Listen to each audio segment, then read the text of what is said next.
Agora, então, nós vamos estudar uma outra propriedade intrínseca de uma estrela, que é a temperatura.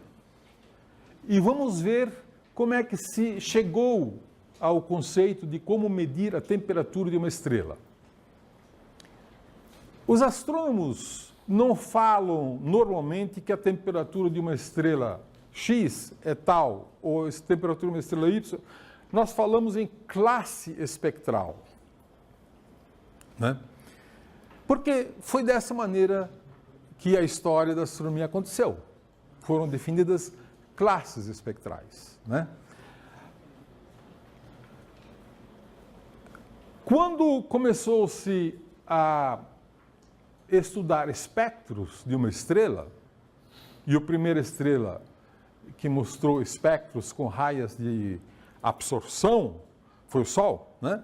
Mas depois, com o desenvolvimento do telescópio e principalmente das placas fotográficas, aqui eu mostro uma sequência de placas fotográficas, e vocês vejam que o espectro de uma placa fotográfica registra muitas linhas em absorção, linhas escuras. São linhas de absorção, onde falta luz. Mas são características de raias atômicas. Você pode associar cada uma dessas linhas a uma transição atômica, a um átomo, a um elemento químico. E essa ideia é extremamente importante, né? Essas placas fotográficas, então, eram inspecionadas visualmente. E aí as pessoas diziam, bom, esta estrela parece com uma outra estrela, e não com uma outra estrela C, mais com A do que com C. E aí foram comparando a olho. E é por isso que esse a olho virou espectroscopia. Né? Nós falamos em fotometria. Por que nós nos chamamos de espectrometria? Nós usamos também a palavra espectrometria, mas não é muito popular. O que é realmente popular é espectroscopia, porque vem de espectro, escopia, que vem de olhar, ver. Os espectros eram olhados a olho nu e classificados a olho nu. E os espectros eram colocados em caixinhas. Caixinha A, caixinha B, caixinha C, caixinha O, caixinha M, eram colocados em caixinhas. A caixinha A eram os espectros mais simples. Né? A caixinha M eram espectros bem complexos. Tá certo? Então, foi se colocando e classificando as estrelas pelas letras, pelo grau de complexidade dos espectros. Né? Isso, tá bom, é o que foi feito e é o que podia ser feito sem maiores conhecimentos, mas não é satisfatório. Nós queremos saber o que significam essas raias. Né? Bom, a primeira coisa é que cada uma das raias está associado a um elemento químico. Então, o hidrogênio tem raias bem determinadas, o hélio, idem, o lítio, o oxigênio, o carbono, o nitrogênio. Então, quando você olha para um espectro de uma estrela, você pode dizer, essas linhas aqui são do hidrogênio. Isso prova, então, que lá tem hidrogênio. Essas outras linhas aqui são do hélio.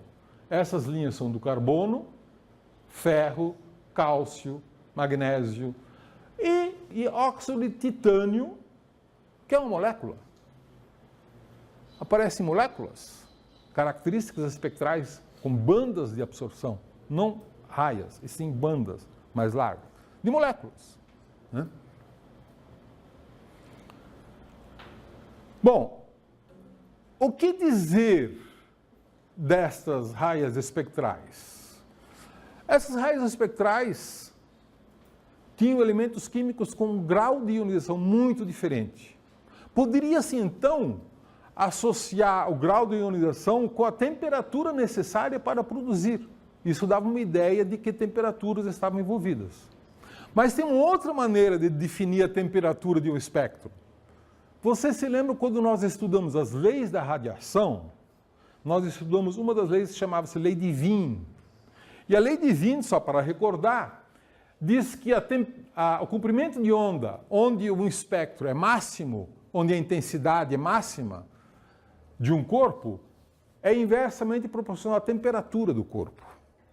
Para uma temperatura de T graus Kelvin, tem um máximo de comprimento de onda ocorrendo no lambda, comprimento de onda máximo de tantos nanômetros.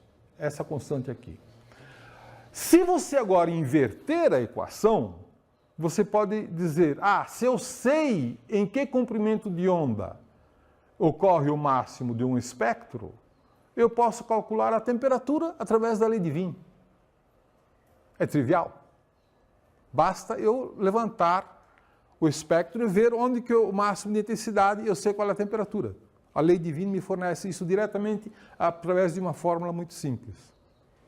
Então, pode-se definir uma temperatura para cada espectro e viu-se que a temperatura derivada da lei de Wien também correspondia às transições atômicas. Isto é, elementos neutros tinham baixa temperatura, elementos ionizados tinham alta temperatura. E estrelas com moléculas eram baixíssimas temperaturas. Então, com isso, pôde-se fazer uma escala de temperaturas e percebeu-se que a temperatura mais alta não eram as estrelas A, nem as estrelas M, eram as estrelas O. A segunda caixinha mais quente era a caixinha das estrelas B. A terceira caixinha de espectros mais quente eram as estrelas A. Depois vem as F, depois vem as G. Vocês veem que não tem uma ordem alfabética. A classificação inicial não tinha lógica de temperatura nenhuma, né? Então, as G, as K, as M, tá certo? Foi, então, a sequência de temperatura que se associou àquelas... Aí vocês perguntam, mas por que não redefinir agora, então, um tipo espectral baseado em temperatura? Porque a essas alturas a tradição já estava estabelecida, né? Essa Sirius é uma estrela de tipo espectral A. Vega é uma A, e assim por diante, né? E o Sol é um tipo espectral G, né? Aqui nós temos espectros modernos, sob forma de gráfico e não sob forma de placa fotográfica, né? Então nós temos a intensidade, certo? Intensidade relativa em fluxo, e aqui comprimento de onda em nanômetros, tá certo? Então aqui tem uma estrela O, vocês vejam uma estrela O é muito azul, O, B, A, F já tem um espectro plano, G, K, M. M é um espectro muito vermelho, certo? Muito frio. Então, esses são os espectros típicos destas categorias espectrais, né? E aí você se pergunta, o que mais eu posso derivar desses espectros, além da temperatura? Muita coisa. O espectro de uma estrela é a impressão digital da estrela. Os astrônomos derivam uma enorme quantidade de coisas. Por exemplo, abundâncias químicas, né? Se um dado elemento químico está presente no espectro, você pode dizer, se tem uma raia, uma transição presente no espectro, você pode dizer que aquela estrela tem aquele elemento químico, né? Foi, aliás, assim que foi descoberto um elemento químico chamado hélio. O hélio não era conhecido aqui na Terra. Ele foi descoberto quando as pessoas tiraram o espectro do Sol, conseguiram identificar uma série de raias atômicas, menos um conjunto. E, ao estudarem esse conjunto, perceberam que ele correspondia a um elemento químico de número atômico 2, que estava faltando. E aí batizaram esse elemento químico de número atômico 2 de hélio, em homenagem ao Hélios, Sol em grego. Daí é que vem a palavra hélio, porque ele foi descoberto no Sol, pelos astrônomos. É o segundo elemento químico mais abundante do universo, não era conhecido na Terra. Só muito mais tarde ele foi descoberto em Minas, onde esse gás nobre finalmente pôde ser identificado. Outros elementos químicos você pode determinar a sua abundância com grande precisão nos espectros, mas para fazer isso você tem que fazer um modelo computacional de espectro de uma estrela, calcular todas as transições, e aí você faz uma receita culinária. Você vai colocando pitadas de um elemento, pitadas de outro, até que você consegue reproduzir todas as intensidades das linhas observadas. Quando você reproduziu tudo, você sabe qual é a composição química da estrela. É assim que são determinadas as composições químicas. Comparando esses espectros observados com modelos computacionais muito detalhados e sofisticados, feitos das atmosferas estelares. Bom, a sequência de espectros ficou meio complicado, né? A sequência de temperatura não é A, B, C, não.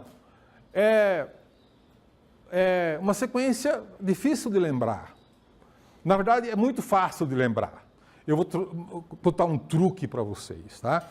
O truque é o seguinte: diga, "Oh, be a fine girl, kiss me." Certo? Nunca mais vocês vão esquecer. Isso é do meu tempo. Agora, metade dos estudantes de astronomia são meninas. E aí elas inventaram uma outra versão para a história. Elas dizem que a história, na verdade, é "Oh, be a fine guy, kiss me."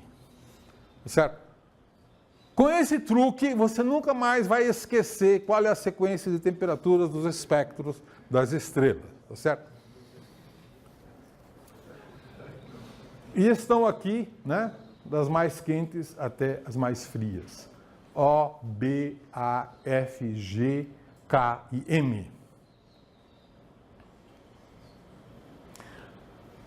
Com o tempo, no entanto, percebeu-se que entre as estrelas B, A, F, haviam muitas sutilezas que poderiam ser categorizadas. Então, o que se fez? Inventou-se subunidades, divisões, subclasses de temperatura. Então, não é mais uma classe B, passou a ser chamada de B0, B1, as mais quentes da categoria B, até B9, as mais frias. E aí começa as A, depois as F, F0, a F9. Aí começa as G0, a G9, e assim por diante. E o Sol é G2. O Sol é do tipo espectral G2. Mas foi-se além. Aos poucos percebeu-se que essa divisão de 10 não era o suficiente.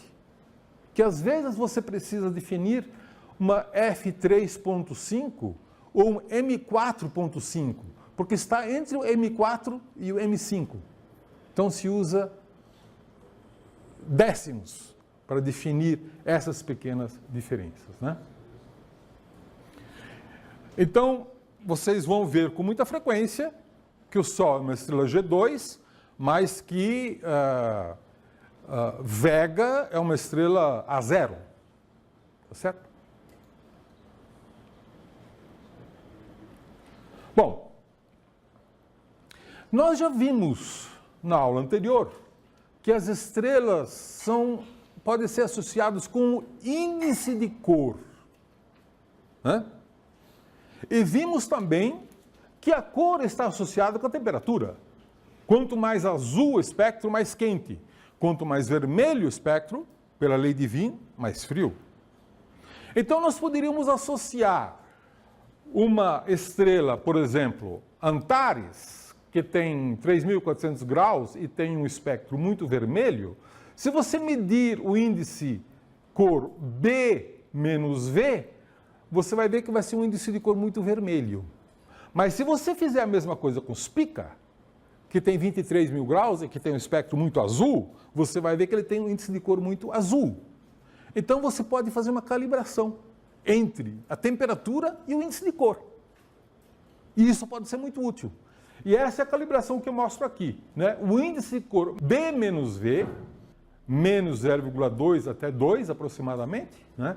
Em função da temperatura, 2.000 graus, 10.000 graus, 30.000 graus, Kelvin. Né? Então, essa relação entre o índice de cor e a temperatura, ela é muito útil. E isto mostra que agora nós temos 3 formas de medir o quanto que uma estrela é quente ou quanto uma estrela é fria. Através da temperatura, através do tipo espectral e através do índice de cor. Tá? São 3 formas de você dizer qual é a classe de uma estrela. E que é uma propriedade intrínseca. Né? Temos agora 2 propriedades intrínsecas, né? A magnitude absoluta e a temperatura, que pode ser medida de diversas maneiras. Tá? Aqui, então, nós temos vários espectros de estrelas, onde vocês podem ver que as características espectrais variam muito de uma estrela para outra, né? Desde uma estrela O6 até uma estrela G8. Né? Do espectro, você pode também ter uma ideia da luminosidade, do tamanho de uma estrela. Se uma estrela é muito grande ou se uma estrela é muito pequena. Isso aqui é uma sutileza um pouco mais difícil de vocês perceberem. Mas uma estrela muito grande, ela tem linhas muito estreitas. Uma estrela pequena, compacta, mais densa, tem linhas largas. Tá? Numa forma clássica, que é tipo que é o espectro tirado com placa fotográfica, né? Ou então numa forma moderna, que é um espectro de intensidade versus comprimento de onda, onde uma estrela de supergigante tem linhas bem estreitas e uma estrela menor, normal, como o Sol, tem linhas largas. Então, medindo a largura da estrela, você pode já ter uma indicação se essa estrela é muito grande ou se essa estrela é muito pequena. Por que isso? Porque uma estrela muito grande normalmente tem baixa densidade e uma estrela muito pequena tem alta densidade. E isso é que produz, a densidade atmosférica produz esse alargamento ou estreitamento de linhas. Não vamos entrar em muito detalhe nisso, mas bom vocês se lembrarem que do espectro, examinando o espectro com cuidado, você pode dizer se essa estrela é muito grande ou se ela é muito pequena. Se ela é mais gigante ou uma anã. Né? Ok. Essa talvez seja uma boa hora para falar de um outro tipo de objetos, que são as chamadas anãs marrons. Tá? O que é uma anã marrom? A anã marrom é uma categoria de objetos que, a rigor, não pode ser classificado nem como planeta, nem como estrela. Por quê? Porque, para ser uma estrela, por definição, você precisa queimar hidrogênio no núcleo. Aí a estrela passa a ser estável e a produzir luz própria. Um planeta não tem luz própria. Isso define um planeta. Tá? Mas, se você tiver um objeto com uma massa de, digamos, 20 vezes a massa de Júpiter, você não consegue queimar hidrogênio no centro, mas você consegue queimar deutério.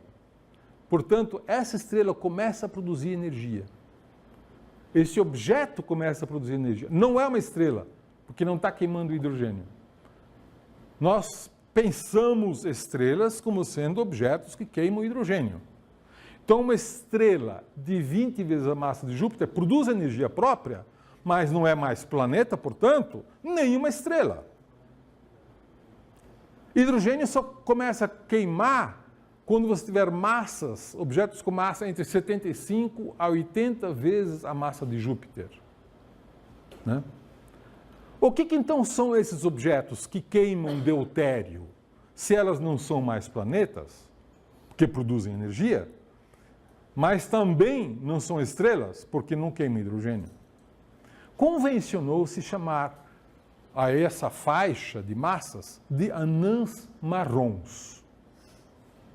Anãs, porque são estrelas pequenas. E marrons, por quê? Porque são marrons? Não. Não. Porque anãs brancas já existiam, não podiam ser brancas, né? Anãs vermelhas também já existiam, não podiam ser vermelhas. A rigor, imagina-se que todas as anãs marrons emitem no infravermelho. Então o nome mais preciso deveria ser anãs infravermelhas. Alguém resolveu chamar de anã marrom e ficou por isso. Incorporamos uma tradição meio boba, mas ficou sendo chamado de anã marrom. Elas não são marrons, elas são infravermelhas.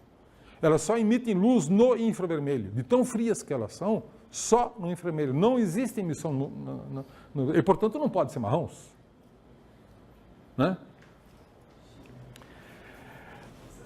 Então, se vocês quiserem um truque para saber qual é a faixa das anãs marrons em termos de massa, é muito simples. Se a estrela tiver, se o objeto tiver menos do que a massa do Sol dividido por 13 e mais do que a massa de Júpiter multiplicado por 13, lembre-se, 13 é o número do azar, ele define os dois limites.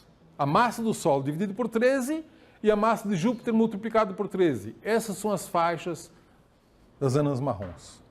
Nesta faixa, que é uma faixa grande, nesta faixa o objeto queima deutério e é uma anã marrom. Isto foi um conceito teórico, né? Quando eu era estudante, e lá mesmo depois, muito tempo depois, que eu fui estudante no milênio passado, né? Como vocês podem perceber. Falava-se em anãs marrons como objetos hipotéticos e demorou-se muito tempo para descobrir a primeira anã marrom. Né? E a primeira anã marrom, a rigor, foi descoberta só em 1995. É relativamente recente. Né? Foi quando foi descoberto também o primeiro exoplaneta em torno de uma estrela normal, né? Foi o mesmo ano, né? E as duas primeiras anãs marrons conhecidas, descobertas, foram chamadas de Teide 1 e Gliese 229b. Né? Então, esses objetos que também têm agora tipos espectrais. São as chamadas tipo espectral L e T.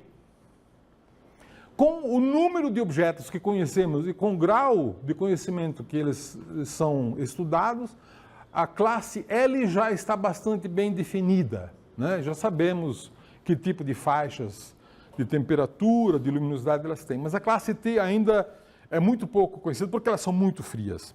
E suspeita-se que talvez haja ainda necessidade de mais uma classe de estrelas mais frias, das quais nunca se detectou nenhum objeto.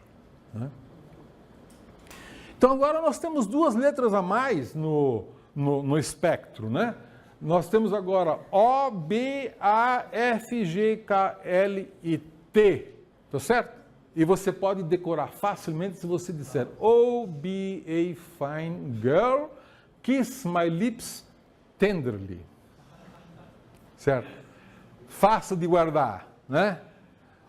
O L e o T foram colocados não sei se de propósito, mas certamente estrategicamente para as pessoas celebrarem, para não destruir o truque de memória, né, que foi estabelecido pelos astrônomos há tanto tempo, né? Eu falei que talvez falte uma classe, né, de anãos marrons que ainda não foi descoberta, que vai ser tão fria que não foi descoberta ainda. Eu estou torcendo para que essa classe seja classe S, que aí você pode dizer: "Oh, be a fine girl, kiss my lips tenderly, sweetheart." Fica romântico, né? Mas vamos ver o que vem, se é que essa classe realmente existe, né? É brincadeira.